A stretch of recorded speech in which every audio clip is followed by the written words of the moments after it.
Bienvenidos a otro programa de Mosaico Guatemalteco. Hoy tenemos el honor de visitar el Museo del Ferrocarril y nos encontramos en compañía de Mario Morales. Don Mario, muchas gracias por recibirnos y por darnos esta visita guiada dentro de las instalaciones del museo. Nos gustaría que nos explique cuál es el recorrido que nos va a dar, qué podemos ir encontrando dentro de las instalaciones y un poquito de la historia y de las anécdotas vividas aquí. Bueno, el Museo del Ferrocarril fue construido en el año 2004. El 12 de enero de ese año fue abierto al público. Y acá nos encontramos con locomotoras a vapor, tenemos locomotoras diésel, tenemos carros presidenciales de distintas épocas de gobierno. Tenemos una sala también que tiene aproximadamente 12 módulos, donde hay una venta de boletos, una maqueta, una oficina administrativa. Tenemos el departamento de vía, el departamento de despachadores de trenes, un departamento de carpintería, un departamento de metalúrgica, una habitación de primera clase de los años 30 de los hoteles del ferrocarril en aquella época, y tenemos una cocina también de muchas viviendas que en aquella época se les brindaba a los empleados de alta jerarquía en el ferrocarril. Y por acá, por ejemplo, tenemos una pagaduría.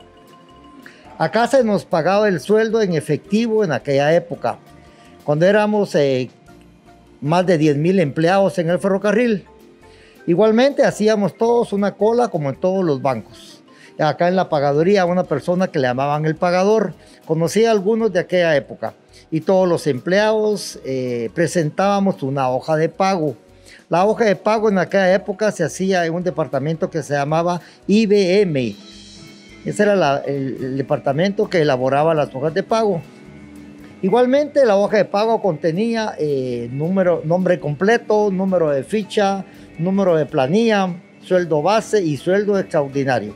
Uno la presentaba y el pagador corroboraba en sus hojas si era el mismo sueldo que estaba acorde a la hoja de pago. Y él igualmente tenía, por ejemplo, tenía un portador de cheques, tenía máquina Remington del año 1930, tenía una cajita donde identificaba la moneda en papel, tenía sacapuntas y tenía una cajita que identificaba la moneda en metal. O sea, como dice, para no tenerlas juntas, él las identificaba. Tenía libros de apuntes de contabilidad y cajas fuertes. Muy bien, en estos libros se puede decir que llevaba todo el registro, que ahora se le llama registro contable, de los ingresos y egresos que habían en esta institución. Sí, yo me recuerdo que, o sea, que los libros para eso era, o sea, que en esa época eran tenedores de libros. Yo me recuerdo que él, por ejemplo, en aquella época, cuando no se ganaba mucho, por ejemplo, yo en esa época, cuando entré en el ferrocarril en el año 1975, ganaba 60 quetzales al mes. Entonces él iba al banco, me recuerdo tener una nómina de dinero, 500,000, 600,000, hasta de 1,000,000 de quetzales en efectivo. Y sin seguridad, no es como ahora hasta uno se lo roban, ¿verdad? Sí, lamentablemente así sí. Es, ¿verdad? Hemos sido víctimas de la violencia y de la delincuencia común. Vemos también que hay una caja fuerte, me imagino que también ahí era donde guardaban y atesoraban los valores monetarios. Sí, en aquella época, en todas las estaciones, tanto como acá como en la pagaduría, habían cajas fuertes. Porque en esa época no teníamos aquel, por ejemplo, de ir a un banco y hacer un depósito a una cuenta bancaria, no. Entonces acá todas las estaciones o en todos los lugares del ferrocarril habían cajas fuertes para guardar los valores monetarios y los documentos importantes. Prácticamente era una agencia bancaria que tenían ustedes a su servicio. Sí, prácticamente sí, es como una agencia bancaria, ¿verdad? Como te cuento, en esa época no había. Por ejemplo, todos los valores de la venta de boletos que se hacían en todas las estaciones venían al departamento de contabilidad acá en el tren de pasaje. Muy bien, ahora ¿hacia dónde nos dirigimos? Ahorita vamos a ver una locomotora de las locomotoras más antiguas que tenemos, la locomotora número 34. Muy bien, nos vamos a movilizar hacia allá.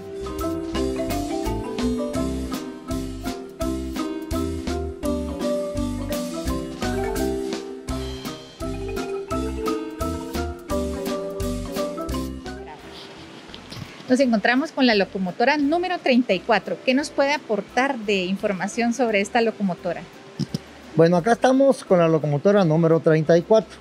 Es una locomotora americana construida por la compañía Baldwin en Filadelfia, Estados Unidos, en el año 1897, o sea que es del siglo XVIII. Pero cuenta la historia que esta locomotora originalmente no vino a Guatemala, vino a El Salvador. Y con los años, la compañía IRCA la trajo acá a Guatemala. Y en el año 1928 la renumeró con el número 34, ya que originalmente tenía el número 31. Es una locomotora que pesa 70 toneladas. Igualmente funciona por medio de la ebullición del agua, o sea, funciona con vapor. Aunque cuando se construyó funcionaba por medio de leña o carbón. Pero acá en Guatemala no tenemos minas de carbón y la producción de leña dañaría nuestros bosques. Entonces la transformaron a que funcione con petróleo. O sea, si ahorita funcionara, la arreglaran, le invirtieran, funciona con búnker. Igualmente tiene un tanque. El tanque acumula 2.500 galones de agua para su ebullición y 1.500 galones de petróleo. Igualmente tiene farola, tiene chimenea, tiene caja de humo. Tiene el número 34, es un depósito de arena que acumula 300 libras de arena para su servicio. Tiene silbato, tiene campana, tiene un dinamo que produce luz. Y por acá tenemos una bomba, es una bomba de aire, o sea, indirectamente es un compresor que dota de aire a los frenos de la locomotora y a los frenos del tren. Igualmente tiene ruedas guías, ruedas motoras, ruedas motrices. Es manejado por dos personas, por un maquinista y por un fogonero. Muy bien, mencionó algo curioso y yo creo que no todos sabemos para qué se utilizaba la arena que llevaba la máquina. Sí, la arena tiene dos servicios. Se utiliza tanto en la locomotora, cuando la locomotora, las ruedas son de metal y el riel es de metal. Entonces por lluvia o por hierba las ruedas patinan. Entonces el maquinista debe tener mucho oído e incrementarle un sorbo de arena al hongo de la rueda para que la rueda lo machuque, para que tenga nuevamente tracción. Pero igualmente esa cantidad de arena no debe ser moderada, porque si le incrementa demasiada arena, la locomotora le da resistencia también, o sea, la pone más dura, entonces debe ser un sorbito de arena para que ella lo machuque y tenga nuevamente tracción. Es una de las razones. Igualmente con el funcionamiento de la quema del petróleo, la tubería forma un como hollín, le llaman, hollín se llama. Entonces se le incrementa un sorbo de arena a la caldera y la arena pasa limpiando ese hollín de la tubería. Bueno, ahorita después vamos a pasar al carro de equipaje y al carro de equipaje. Ahí vamos a pasar ahorita nuevamente. De acuerdo. Nos trasladamos al carro de equipaje.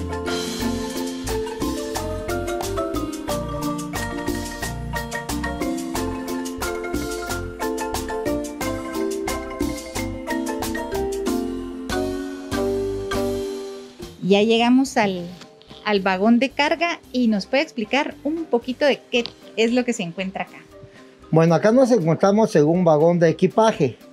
Es un carro que data del año 1930. Este carro en aquella época, tanto en los años dorados del ferrocarril, tanto con la compañía IRCA como con la compañía de ferrocarriles de Guatemala, se utilizaba en todos los trenes de pasaje. Los trenes de pasaje de día o los trenes de pasaje de noche.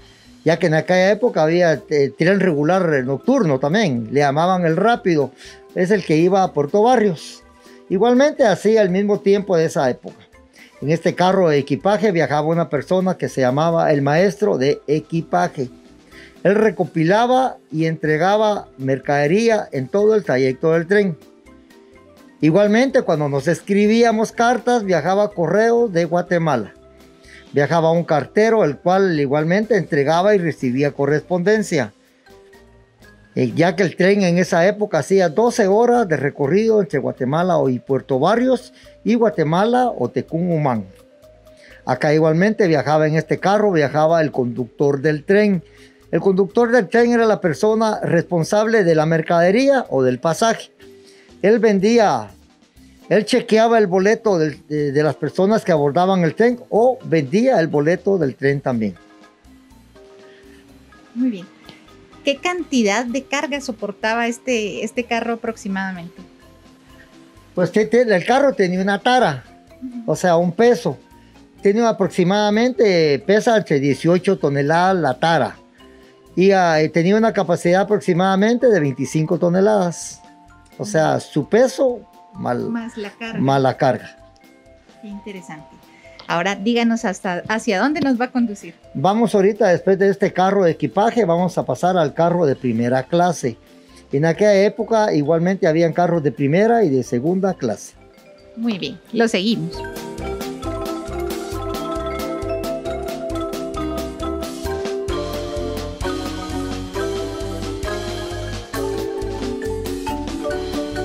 Ya llegamos hacia el vagón de primera clase.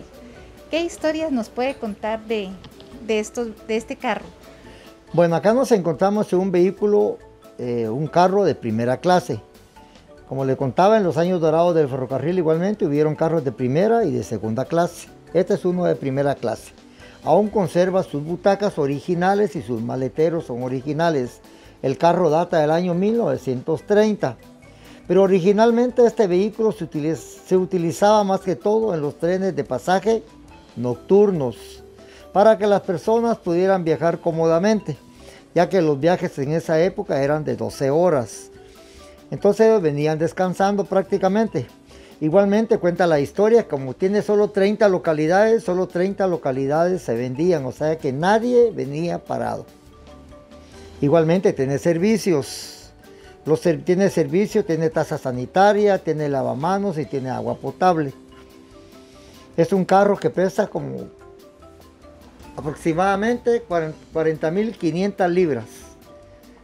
Tiene aproximadamente para un total de 45.000 con las personas ya lleno, ¿verdad? Ya abordado el sí. Carro. Muy bien. Igualmente tenía ventilación, tenía luz eléctrica, ventanales que bajan y suben. Sí, es original el carro, es de esa época. Iban con todas sus comodidades, ¿verdad? Luz, ventilación, sí. Sus servicios sanitarios. Todo tenía, sí tenía. Lo único que para esa época era un carro que costaba más que el de segunda, porque era un carro preferenciable, ¿va? Originalmente en esa época el boleto valía 1 centavo por milla recorrida. O sea que el carro de primera costaba 2 centavos. Muy bien.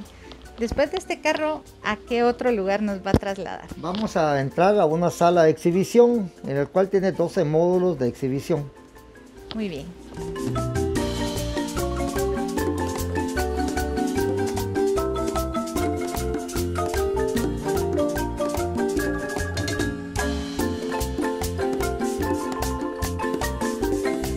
Bueno, acá nos encontramos en una oficina de venta de boletos. En aquella época era una estación de agencia o una terminal, donde había una persona que vendía los distintos boletos para abordar los trenes, tanto de primera o de segunda clase. Acá exhibimos los boletos de esa época. Tenemos boleto de segunda clase y boleto de primera clase. Y por acá tenemos un boleto rosado y un boleto verde. Esos eran medios boletos para niños. Las normas decían que los niños de 0 a 3 años no pagaban boleto, pero siempre y cuando no ocuparan lugar, o sea que viajaban en los brazos de los papás. Los niños de 3 años a 10 años pagaban medio boleto. Y mayores de 10 años pagaban boleto completo. Igualmente cuenta las normas que las personas podían abordar los trenes sin boleto, ya que en el tren se lo vendían. Y ahí hay un boleto dúplex, el cual vendía el conductor del tren. Solamente que en el tren tenía una multa. Tenía una multa de 10 centavos en esa época. Muchas de las personas en esa época se negaban a pagar la multa. Entonces el conductor los obligaba a que se bajaran en la siguiente estación a comprar su boleto. Igualmente tenemos una sumadora. Esta es una sumadora manual, una sumadora marca Monroe, una sumadora holandesa de los años 1920. Tenemos máquinas de escribir, máquinas Remington. alemana del año 1930. Tenemos caja fuerte. Todas las estaciones tenían caja fuerte, ya que en esa época no teníamos cómo ir a una agencia bancaria a hacer un depósito. Entonces toda la venta de los boletos se podía guardar en una caja fuerte o los documentos importantes. Tenemos guillotina también. La guillotina corta el boleto donde las personas suben. Ahí se corta el boleto. Tenemos teléfono de disco, cuando el teléfono utilizaba 6 dígitos en aquella época. Tenemos laca. La laca se utilizaba para la correspondencia muy importante. Se lacaba y se le ponía tanto el sello de Ferrocarriles de Guatemala o de la compañía IRCA. Igualmente se hacía en Correos de Guatemala. Correos de Guatemala también lacaba las cartas cuando eran muy importantes. Tenemos una engrapadora como esta. Esta es una engrapadora, pero originalmente nuestra engrapadora actualmente a uno le coloca la grapa. Esta no. Esta tiene un rollo de alambre acá. Esta ejecuta y hace la grapa. Tiene un alambre de cobre. Tenemos también un sello. Al boleto se le colocaba el día, el mes y el año, ya que el boleto valía solamente ese día. O sea, venía la persona encargada y lo sellaba. Se llama sello de golpe. Así se hace. Como le decía, el boleto valía solamente ese día. Si uno no abordaba el tren, el boleto se perdía.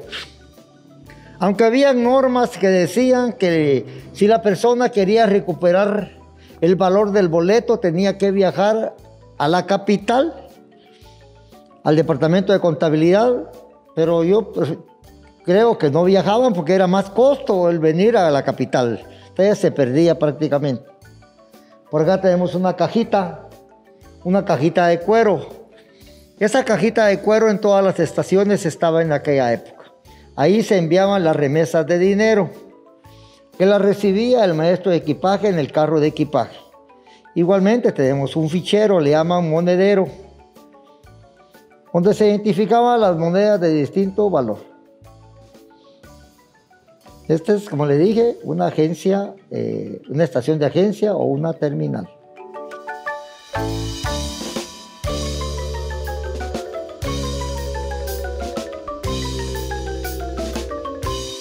Colocaban un petardo a 500 metros para que si un tren se aproximara lo machuca y explota. Entonces ellos se daban cuenta de que un tren venía, entonces lo abanderaban. Y funcionan todavía. Asusta cuando uno los pone en la línea.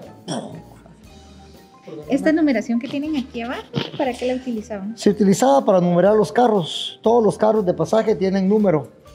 Entonces son hechos como de aluminio o de cobre, algo así, son para pintarlos, ¿va? Para identificar todos los carros tienen numeración prácticamente.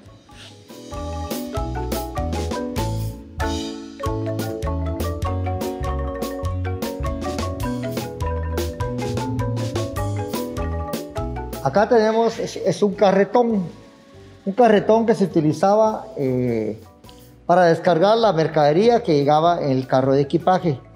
Cuando la agencia local donde se entregaba la carga no estaba cerca, entonces se ponía a la par del carro de equipaje y acá se trasladaba la mercadería a la agencia local. Igualmente tenemos un reloj de péndulo del año 1912. Acá en el ferrocarril se manejaba una hora reglamentaria, la cual todas las personas con responsabilidad tenían que rectificar su hora todos los días a las 6 de la mañana. Entonces, por eso en todas las estaciones había un reloj de péndulo, por la hora reglamentaria. ¿A esa hora empezaban labores? Bueno, los trenistas teníamos la hora las 24 horas, no teníamos horario. Aunque las labores acá en la central se principiaban a las 7 de la mañana. Sí, prácticamente el trabajo administrativo. Sí. Talleres y administrativos a las 7 de la mañana, de 7 a 3:30 trabajaban y se trabajaba sábado, mediodía sábado. Igualmente por acá tenemos una maqueta. Una maqueta que simula cómo funciona un ferrocarril. El ferrocarril tiene vías principales, tiene vías auxiliares, pasa por poblaciones, tiene túneles, tiene puentes de cajón, puentes de baranda, pasa por montaña, tiene una casa redonda. Acá en muchos lugares del ferrocarril había casas redondas. Indirectamente la casa redonda es un taller que en aquella época se utilizaba para la revisión de las locomotoras a vapor. Igualmente tiene tornamesa que se utilizaba para darle vuelta al equipo.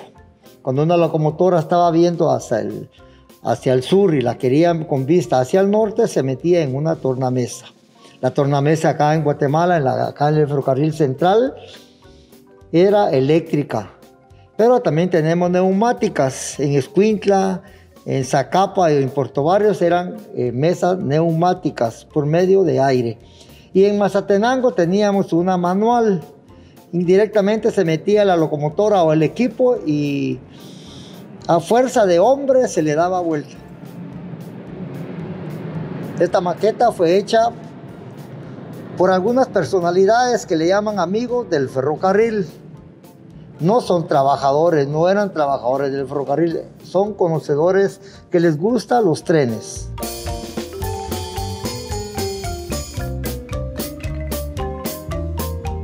La mercadería en esa época le cobraban a la persona pues, el peso y la distancia. Pero por ejemplo, esta romana, no sé qué tendrá, tenía algo curioso. Me ha pasado como 3 veces. Un día estaba sentado platicando con don Luis Cruz. Cuando vimos, de repente, se comenzó a mover solito. A hacer así solo. Ya vio lo que está pasando ahí, me dijo don Luis. No, le dije, mire, me dijo, está moviendo solo. Y relativamente solo. Nos dio risa, ¿va? Sí, con es los días que pesa, ¿verdad? Que no se puede mover solo por aire. Con los días me volvió a pasar. Estaba allá cuando oí cabal cuando arrancó y se quedó haciendo así. Pero un día que di una guía, llevaba unas familias acá, igualmente se comenzó a mover solo. Y una señora me dijo, mire, y esto es automático. No, le dije, se mueve solo así de repente. ¿Por qué? No sé. Pero se mueve solo a veces. Sí, a veces sí, son datos curiosos, ¿verdad? Que muchos dicen en lugares antiguos se concentran como ciertas energías y... Aquí nos ha pasado eso. Una puerta de un vagón también que se llama vagón cocina.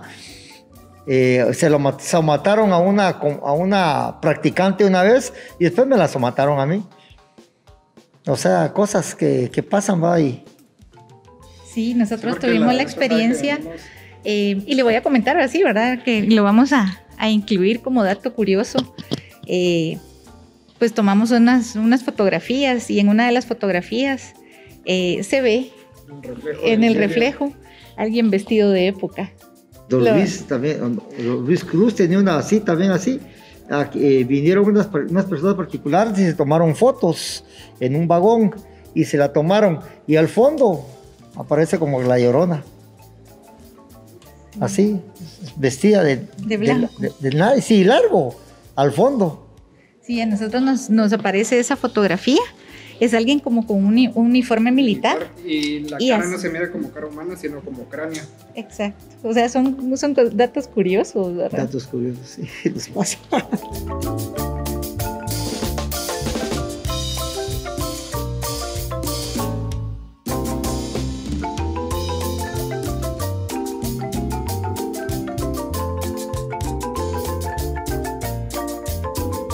Acá nos encontramos en una oficina administrativa que relativamente en aquella época la atendía una secretaria, aunque acá en el ferrocarril eran pocas las secretarias que en esa época laboraban.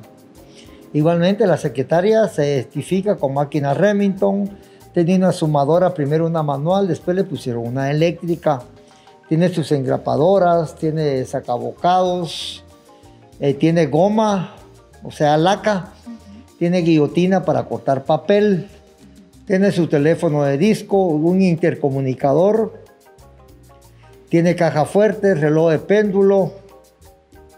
Tiene archivero de madera. Tiene un papelero. Tiene un dispensador de agua marca Westinghouse. Indirectamente el enfriador enfriaba el agua, era eléctrico. Y por acá tenemos un mimeógrafo del año 1920, que indirectamente es una fotocopiadora. Utilizaba papel stencil, el cual se picaba a máquina y se untaba tinta y se hacía tiraje de copias. Yo me recuerdo haberlo visto funcionar hasta los años más o menos 1995. Tenía también extinguidor, un extinguidor tipo G. Acá habían tipo H y tipo G. Este es de tipo G. Es para inmuebles. Utilizaba bicarbonato y ácido. Al darle vuelta, tenía una presión aproximadamente de 380 libras de presión. Y por acá podemos ver un libro de contabilidad. En aquella época los libros de contabilidad los llevaban los tenedores de libros. Ustedes pueden ver la calidad de letra de esas personas en esa época, aún con poca escolaridad.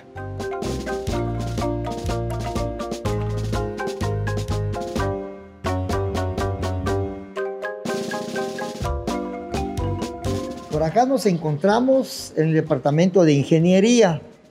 Indirectamente es el departamento de vía y de obras.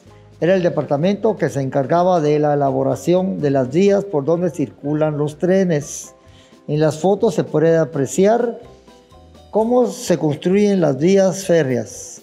Aún en la actualidad se utiliza la misma herramienta. Desde teodolitos, barretas, sacaclavos, martillos, la misma herramienta. Tenemos una cinta métrica, solo que es 1 metro, o sea, indirectamente, pero esto es una cinta métrica de eslabones. Cada eslabón tenía 1 pie, o sea, 12 pulgadas. Ustedes pueden ver y apreciar en las fotos, se utilizan las mismas maderas. Maderas curadas y sin curar, o sea, maderas del país.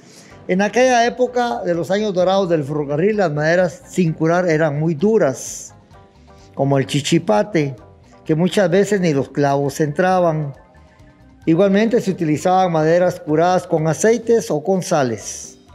Los rieles eran de medida aproximadamente de 54, 60 o 70 milímetros. Y nuestra vía tenía o tiene 914 milímetros, o sea, 36 pulgadas. Los rieles aproximadamente tenían un largo de entre 30 y 39 pies de largo. Igualmente tenemos detonadores de dinamita. Hay clavos de vía, clavos fechadores. Los clavos fechadores se utilizaban cuando se colocaba un durmiente, se le colocaba el año.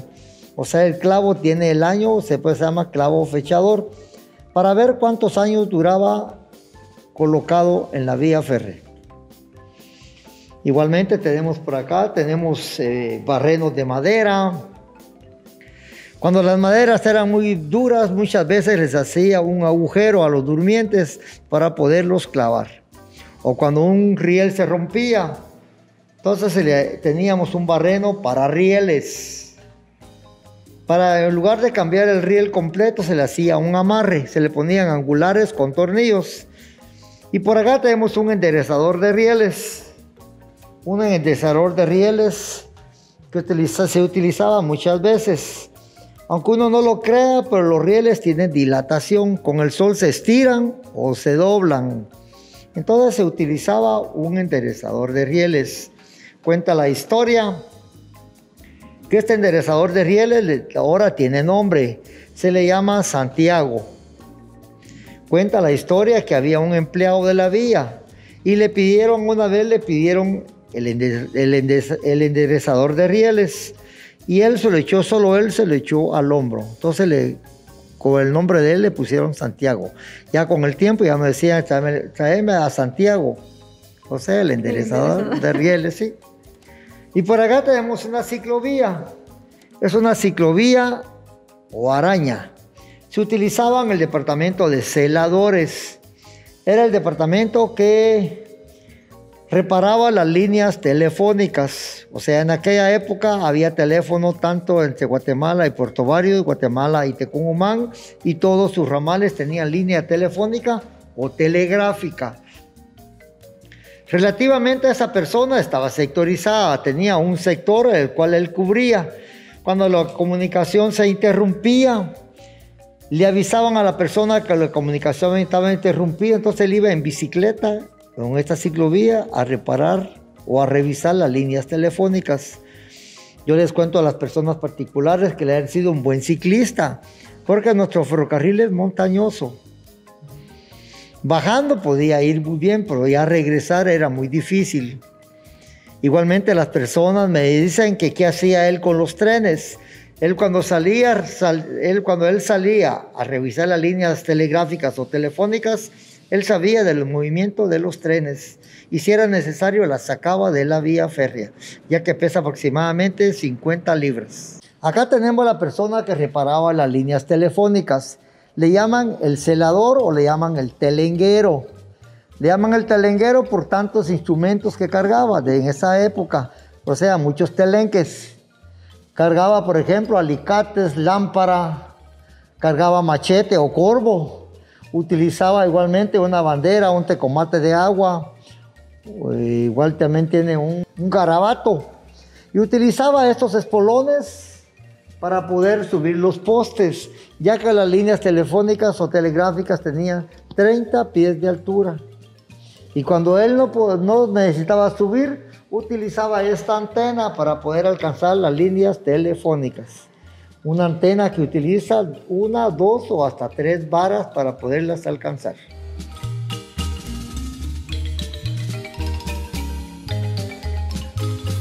Por acá tenemos, le llaman el departamento de despachadores de trenes. En aquella época, los años dorados del ferrocarril, había un despachador de trenes al norte y un despachador de trenes al sur. Él era la persona que cuando un tren iba a salir de cierto lugar a otro lugar, él era el que emitía la autorización con el cual el tren podía trasladarse. El despachador de trenes utilizaba este teléfono extendible. Si él iba a hablar, se lo acercaba. Pero si él tenía necesidad de levantarse, lo dejaba recogido. Igualmente tenemos un teléfono de cacho, tenemos teléfono de disco, tenemos engrapadora. Y utilizaba también una hoja que le llamaban la hoja de trenes, donde cual él anotaba todos los trenes que andaban en circulación. En esa época, este departamento de despachadores era prohibido entrar, ya que no se podía desconcentrar el despachador en los tantos trenes que tenía circulando, porque un descuido de él podía haber provocado un choque. Además tenemos un teléfono de campana. Este es el teléfono de campana. Tiene campanazos largos o campanazos cortos. Es un teléfono de campana. Igualmente estaba directamente colocado a las líneas telefónicas. Acá, por ejemplo, han venido niños que nos visitan y me han dicho, señor, ¿y dónde le echaban las fichas? No, el teléfono es directo, ¿ah? Igualmente, este es un dinamo. Este es un dinamo. Es el que produce la energía para que la campanita suene. O sea, estos son imanes, entonces se produce la energía para que la campanita suene. Y el más justificado es el telégrafo, inventado por Samuel Morse en el año 1837 en clave Morse. Igual que Correos de Guatemala. Teníamos telégrafo acá en el ferrocarril. Solamente que, por ejemplo, había una persona igualmente que recibía y enviaba telegramas todos los días. Solo que acá no eran lacónicos como Correos de Guatemala, ya que en Correos de Guatemala se cobraba por palabra. No, acá no. Acá el telegrafista, operador telegrafista, enviaba y recibía un telegrama igual como se lo dictaba.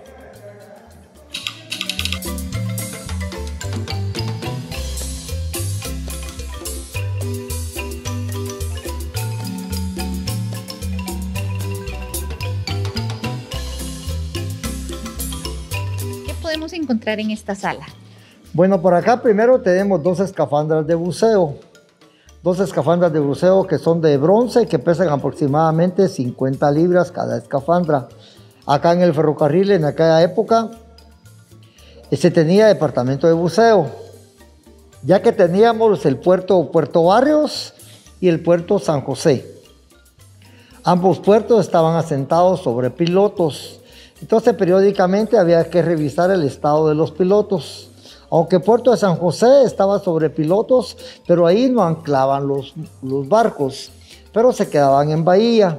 Pero cuando venía combustible para la compañía Rapitexaco, por ejemplo, había que colocarle las mangueras al barco para que bombearan el combustible a un lugar que se llama Peñate, donde estaban los tanques de combustible, y se utilizaban escafandras de buceo. Por acá tenemos también un departamento de carpintería. El ferrocarril igualmente tenía carpintería en aquella época, tanto para reparar los vehículos de madera como los vehículos presidenciables o el cabús, que era el último carro del tren de los trenes de carga. Entonces aquí se exhiben algunas de las herramientas que en esa época se utilizaban tanto en el departamento de carpintería como en el departamento de modelaje, que son piezas de madera para el departamento de fundición de metales. Por acá tenemos un departamento que le llaman la metalúrgica. El departamento de metalúrgica lo componía el departamento de fundición de metales y el departamento de herrería. El departamento de herrería en aquella época sí se hace llamar herrería, ya que forjaban el hierro. Muchas de las piezas con cuales se reparaban los vehículos del tren se hacían en herrería o en fundición de metales. Aquí se exhiben algunas de las piezas todavía de aquella época, como yunques y fraguas, o los crisoles para trasladar el material líquido del departamento de fundición de metales. Cuenta la historia que muchas de las piezas que el ferrocarril hacía aún se exportaban al extranjero. También tenemos un departamento que le llaman el departamento de clínica médica. Con la compañía IRCA, en aquella época, los años dorados del ferrocarril, había un médico que atendía las dolencias de los empleados. En esa época aún no existía seguro social. Y cuenta la historia que cuando una persona solicitaba ingresar al ferrocarril, el médico tenía que dictaminar si la persona era apta o sana para ingresar al ferrocarril. Igualmente tenemos algunos de los instrumentos de esa época, como una romana en kilos, ya que era una de las compañías de aquella época, era una compañía norteamericana que era la International Railway de Centroamérica. Entonces la romana está en kilos. Tiene también un enema. Tenemos un enema que se utiliza para lavados gástricos, o un enema igualmente que se utiliza para lavados de oídos. Tenemos un mortero para preparar medicinas, o sea, ungüentos o pomadas. Tenemos alcohol de esa época, una piecita que se le llama riñón para trasladar los instrumentales. Tenemos instrumentales también, por ejemplo, para, ¿cómo se llama? Para hervirlo, por ejemplo. Para esterilizar los instrumentos. Tenemos uno eléctrico y tenemos uno manual. O para el dolor de estómago, una bolsita de plástico que se colocaba con agua caliente cuando las personas en aquella época tenían un dolor de estómago. O las jeringas de esa época, ¿va? Muchas personas nos visitan y les enseñamos las jeringas de inyección de esa época, porque en esa época eran reusables las inyecciones. O sea, había que hervirlas nuevamente. Sí. Sí. Que eran de vidrio, ¿verdad? No son de... Son de vidrio, sí. No son plásticas. Lo que sucede es que la aguja se despunta. Una vez me visitó una enfermera y me contó ella que sí había hasta una piedra fina para echarle filo a la aguja.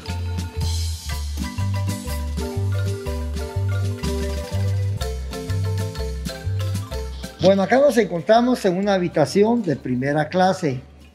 En los años dorados del ferrocarril, entre los años 1920 a los 1930, el ferrocarril tenía 2 hoteles.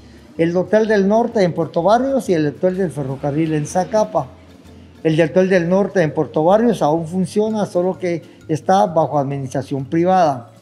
El Hotel del Ferrocarril en Zacapa, en el año 1985 fue demolido por su deterioro, ya que era un hotel de madera.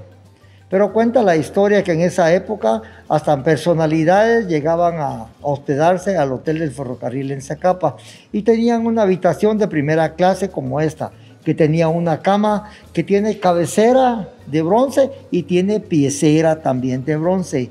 Costaba aproximadamente en esa época 60 centavos la noche. Y a las personas se les dotaba de una lámpara, de un querosén, una lámpara de gas, o de un pichel de agua con una palancana para poderse lavar la dentadura o la cara.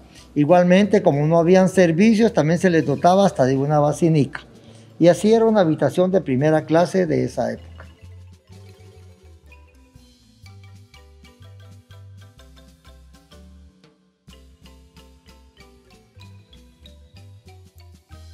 Por acá tenemos una cocina. A las altas autoridades del ferrocarril de aquella época, tanto con la compañía IRCA como con la compañía Ferrocarriles de Guatemala, se les dotaba de una vivienda que estaba ubicado tanto en Pamplona, zona 12, como en Gerona, zona 1. Y tenían una cocina como esta, la cual tenía un trinchante, o sea, una platera con cristalería de peltre. Tenía estufa de leña o carbón. Tenía un filtro de agua artesanal elaborado con piedra. También se le dotaba de una refrigeradora General Electric, solo que era de gas corriente. O hasta un radio a transistores, marca Zenith. Ya con el tiempo se le dotó de una estufa eléctrica, una lavadora de ropa que lavaba aproximadamente entre 5 y 6 prendas, o de una aspiradora para los pisos. O sea, esta es de los años de 1930. Y por acá tenemos, por ejemplo, solo el recuerdo de extrabajadores, tanto de la compañía IRCA como de la compañía Ferrocarriles de Guatemala. Igualmente tenemos el SANF, uno de los sindicatos mayoritarios de aquella época, de la época de los años 44. Uno de los sindicatos mayoritarios en Guatemala, tanto de la compañía IRCA como de la compañía FEGUA. Y solo el recuerdo nos quedó de él. Igualmente tenemos por acá una bandera de Guatemala que fue colocada aproximadamente cuando el ferrocarril cumplió 50 años. Ya se decoloró por el tiempo de estar guardada ahí.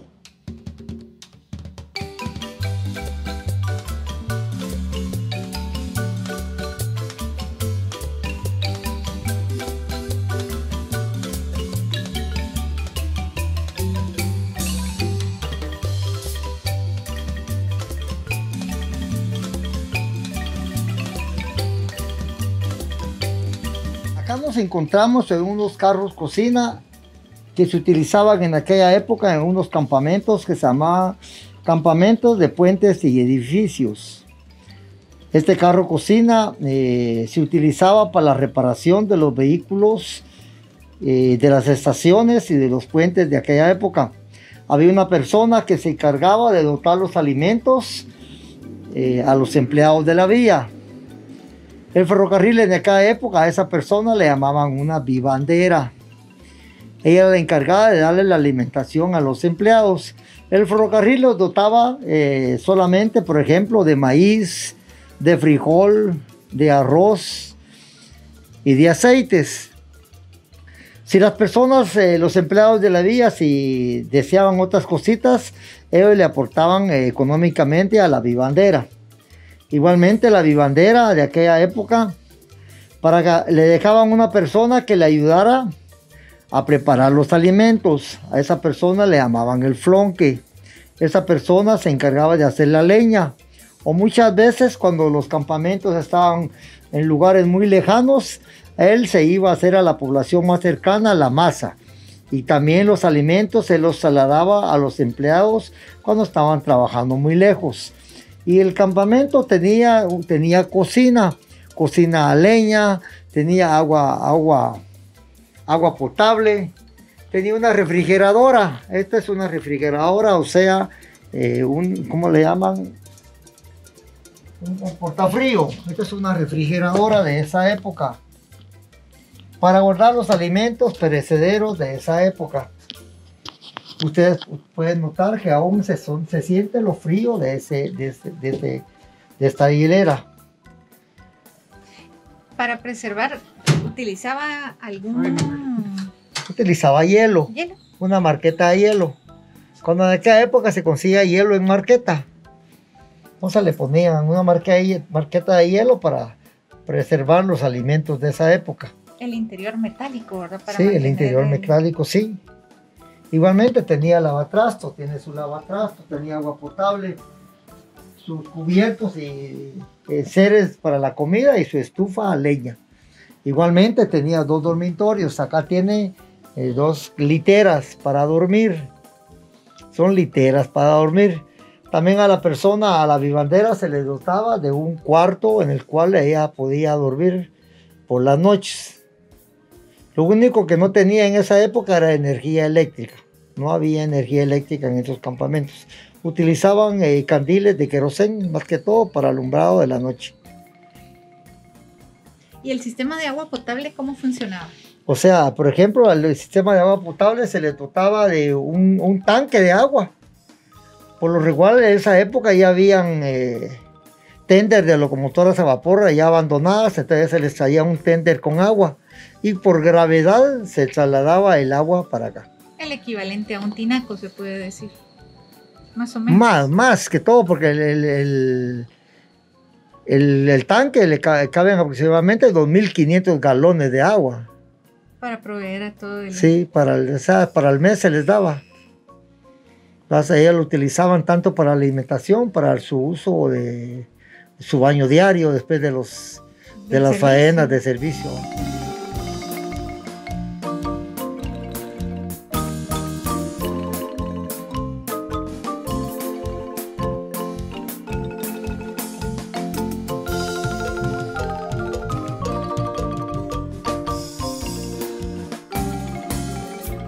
Bueno, acá nos encontramos en un carro presidenciable.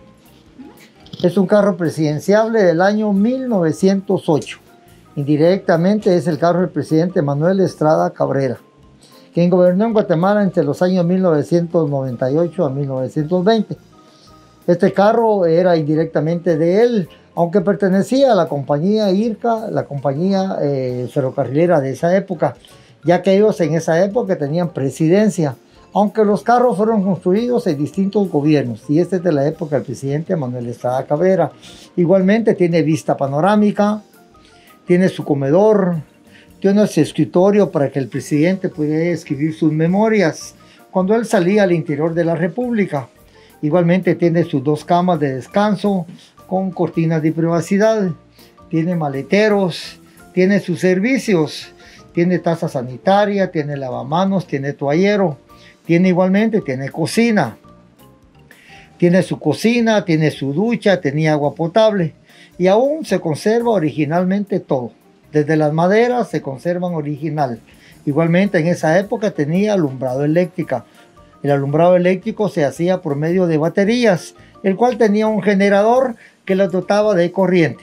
Tenía ventilador, no sé si tiene ventilador, bien tiene ventilador, también se movía por las baterías de esa época. Era un carro que cuando se utilizaba en los viajes, igualmente sus ventanas tienen sedazos, tienen protección, tiene todas las comodidades. Uno se da cuenta en este carro, hasta teléfono tiene. Timbre, si no estoy mal. ¿Cuál? Timbre. Sí, tiene timbre para cuando la persona, el señor presidente quería que la persona que lo atendiera tenía su timbre. Sí. Es un carro muy buscado. Este carro es muy buscado por las personas muchas veces para la sesión de fotos. Personas que cumplen años, de 15 años o bodas, acá el museo los alquila por hora. Aproximadamente cuesta como 300 que sale la hora. Relativamente tienen que tener un fotógrafo profesional para que las fotos les salgan bien nítidas.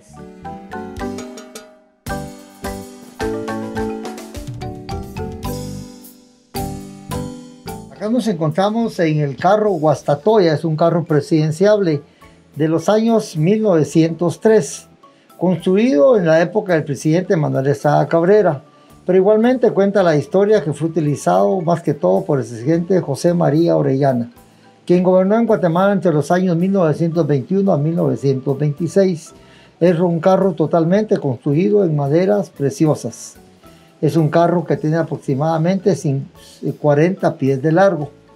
Igualmente tiene cocina, tiene su baño, tiene sanitarios, o sea, tiene servicios, tiene sus camas, su comedor, escritorio para el presidente de esa época. Igual tiene un escupidero, tenía luz eléctrica, agua potable y todo en maderas preciosas.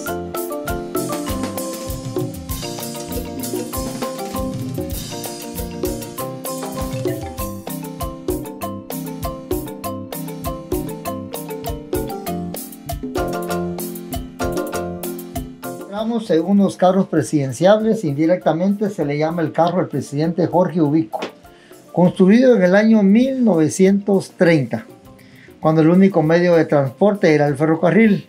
Cuenta la historia que el presidente Jorge Ubico, cuando salía al interior de la República, salía en este vehículo. Tiene vista panorámica, tiene sala, tiene comedor que tiene para 4 y para 6 personas, y todo es original. Tenía alumbrado eléctrico, tenía ventilación, escritorio para que él escribiera sus memorias. Tiene cocina, tiene sus servicios, hasta servicios para la servidumbre que lo atendía en el viaje al presidente Jorge Ubico, ya que los viajes en esa época eran aproximadamente de 12 horas entre Guatemala y Puerto Barrios. Y cuando él salía al interior de la República, cuenta la historia que él salía en este carro. Y cuando iba visitando los pueblos, las personas salían a gritarle, adiós tata, adiós tata. Él venía y llevaba bolsas de pesos de aquella época y le tiraba al pueblo. ¿Cuál es el peso que tiene indicado el carro? Tenemos aproximadamente, tiene 55.340 libras, o sea, pesa aproximadamente 55 toneladas. Capacitado por un promedio de 60.000 libras, o sea, 60 toneladas. Igualmente tiene un regulador de voltaje, tiene un guardafrío, tiene todas las comodidades que en la actualidad se pueden gozar de ellas. Igualmente está dotado de maderas preciosas, todo en maderas de nogal, caoba, cedro, solo maderas preciosas de aquella época, y aún el carro se conserva original.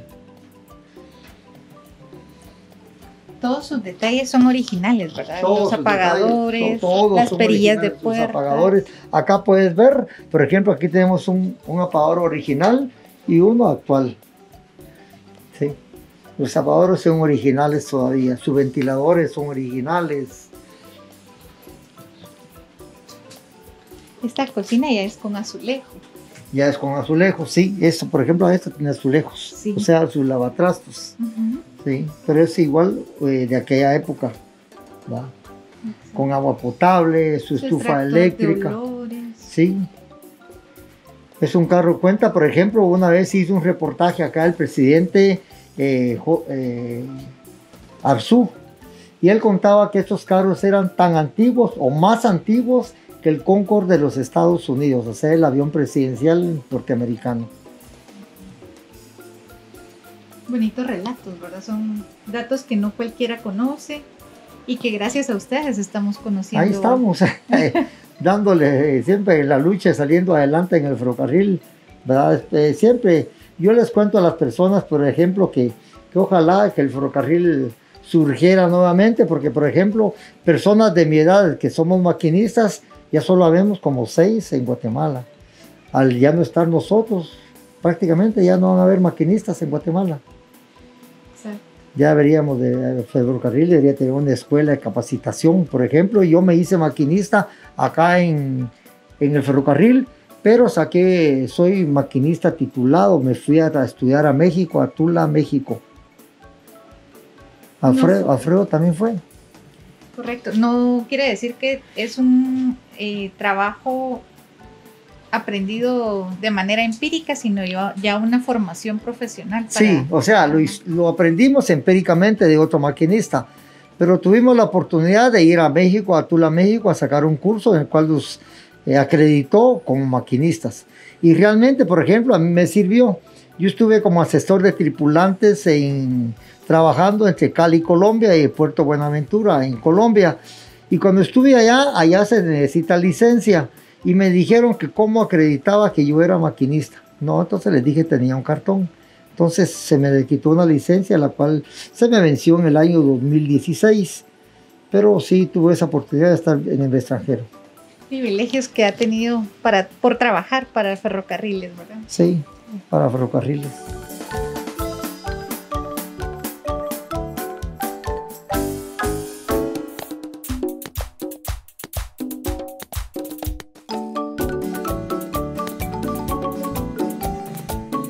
Queremos agradecer en nombre de Mosaico Guatemalteco y de todos nuestros seguidores, a FEMO, a las autoridades correspondientes y muy especialmente a don Mario, que hoy nos acompañó dando este recorrido, estas explicaciones tan históricas y tan valiosas, con esos aportes personales que usted nos ha confiado y nos ha compartido en este recorrido, don Mario.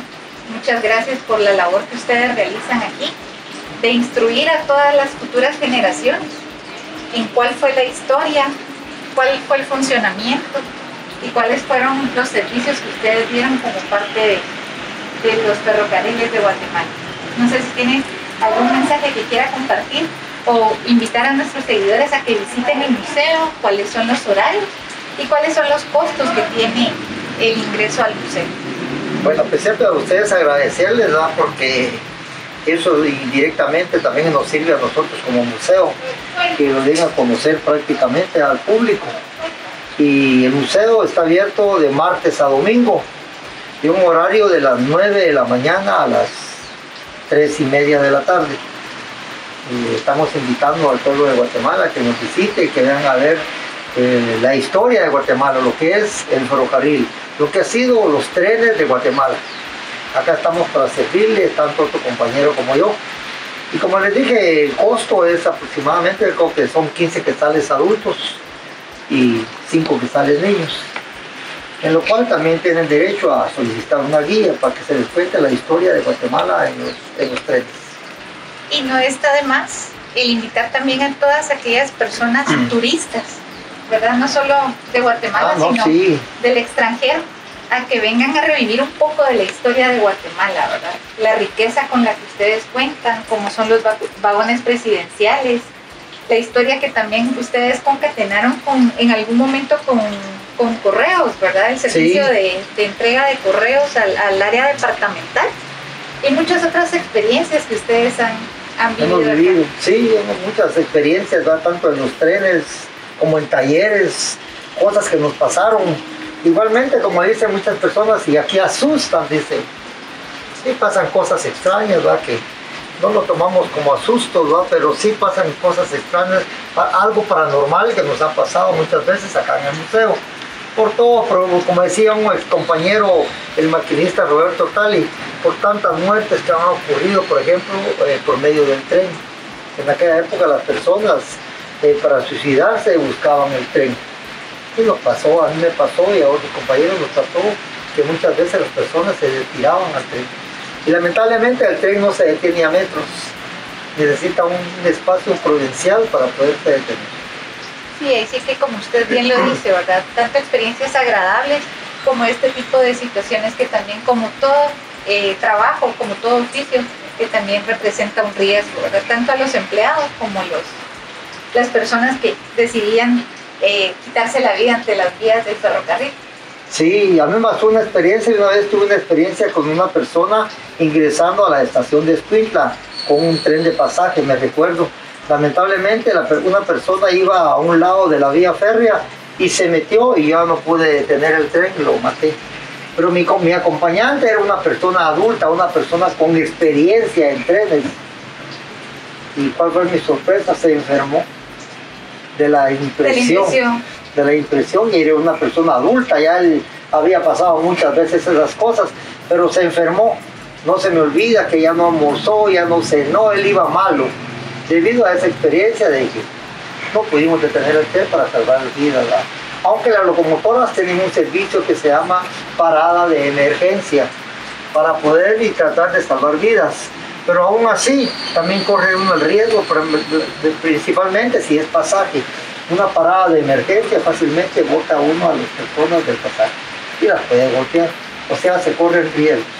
Correcto, sí, como le comentaba, en cualquier situación, pues ustedes tenían esa gran responsabilidad, son vidas humanas las que ustedes llevaban a bordo de sus Sí. vagones, y también sobre ustedes pesaba esa responsabilidad de velar por el bienestar de ellos, ¿verdad? Sí, no, es una gran responsabilidad manejar personas, no es lo mismo que manejar ganado, ¿va?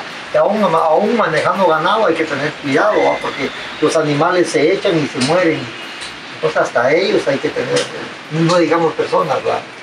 Exacto.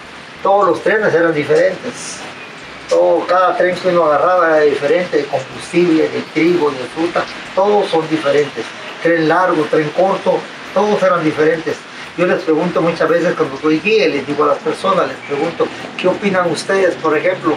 ¿Cuál tren es más seguro? ¿Si un tren largo o un tren corto? Y se quedan sorprendidos, ¿va? Y es más seguro un tren largo, porque tiene más frenado para poder parar. Muchas veces hemos tenido trenes cortos, pero como es corto y pesado, cuesta pararlo. No es como que uno tenga más suficiente freno para parar.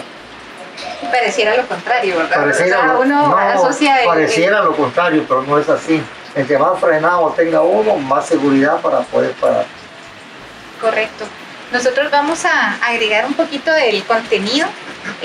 Durante este recorrido pues nos pasaron algunas situaciones, como les comentábamos, atrás de cámara, don Mario. En nuestro recorrido previo nosotros tomamos algunas fotografías que vamos a compartir como dato curioso, ¿verdad? Y como usted bien lo dice, no es cuestión de susto, sino que muchas veces son, no sabría explicarlo, ¿verdad? Tal vez manifestaciones de personas que se quedaron atrapadas en el tiempo junto con todo este equipo de maquinaria. Tenemos unas fotografías ahí en donde se proyectan algunas siluetas y donde nosotros ahora hicimos nuevamente el recorrido y no hay como paso peatonal. Escuchamos algunos sonidos, la primer batería de la cámara se nos descargó por completo al entrar al área de vagones presidenciales. Y como comentario personal, yo creo que todos los vagones son bastante tranquilos, ¿verdad? Los que usted nos comentaba de campamento, este que es de apoyo. En los vagones presidenciales se siente un cierto como recelo, ¿verdad? Se siente un ambiente diferente, más privado, aísla del sonido, de la acústica, ¿verdad? Las estructuras son muy elegantes y pareciera que el tiempo se detuvo en ellos. Han sido testigos silenciosos, como le comentaba anteriormente, de tantos acontecimientos tan importantes. Sí, así es, ¿verdad? Y que ustedes han tenido la dicha como empresa de transportar a personajes célebres, en este caso pues presidentes de renombre, ¿verdad? Sí. Para ustedes es realmente un honor contar con esa, ser parte de esa historia y ser parte de ese servicio que tenían hacia los presidentes de época. Así que los invitamos a seguir viendo nuestro contenido y no digamos a visitar este maravilloso lugar con personas muy especiales que les van a contar la historia a través de relatos personales, de experiencias de trabajo y del conocimiento que tienen sobre la maquinaria y el equipo utilizado aquí dentro del Museo del Ferrocarril. Muchas gracias.